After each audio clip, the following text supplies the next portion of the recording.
Hello friends, welcome to my channel. आज हम CBSE के एक बहुत ही इंपॉर्टेंट सर्कुलर के बारे में बात करेंगे जो सीधे तौर पर उन टीचर्स और स्कूल से जुड़ा हुआ है जिन्होंने प्रैक्टिकल एग्जाम 2026 में ड्यूटी की है। सीबीएसई ने पेमेंट प्रोसेस को लेकर एक बड़ा अपडेट दिया है जिसका सर्कुलर आप स्क्रीन पर देख सकते हैं। तो सबसे पहले जान लेते हैं कितना पैसा रिलीज हुआ है सीबीएसई की तरफ से। तो सीबीएसई ने आईपीएस यानी कि इंटीग्रेटेड पेमेंट सिस्टम के जरिए पेमेंट्स भेजना शुरू कर दिया है।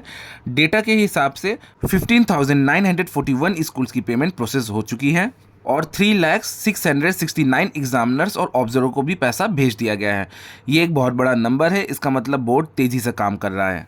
अब बात कर लेते हैं सबसे बड़ी प्रॉब्लम यानी कि पेमेंट रिजेक्शन की।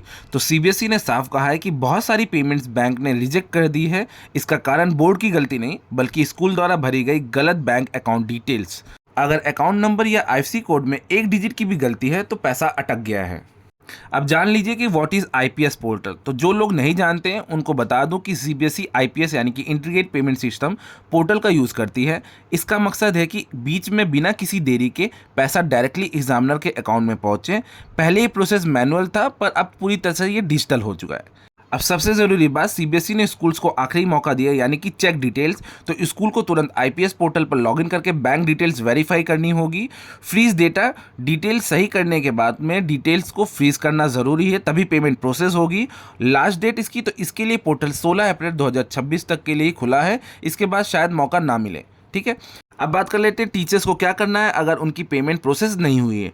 अगर आप एक्सटर्नल एग्जामिनर बनकर गए थे और आपका पैसा अभी तक नहीं आया है तो आप तुरंत उस स्कूल के प्रिंसिपल या क्लर्क से बात करें जहां आपने डेटा एंट्री करवाई थी। और स्कूल्स की बात करूं तो स्कूल्स को क्या करना है, तो सिर्फ डेटा अपलोड करने से काम नहीं चलने वाला है, उसे फ्रीज करना कंपलसरी है। डिटेल्स को रीचेक करें कि कहीं फ्रोजन स्टेटस पेंडिंग तो नहीं है। तो फ्रेंड्स, ये था सीबीएसई के लेटेस्ट अपडेट। 16 अप्रैल से पहले ये काम ज़रूर खत्म कर लें ताकि किसी की भी मेहनत की कमाई ना रुके।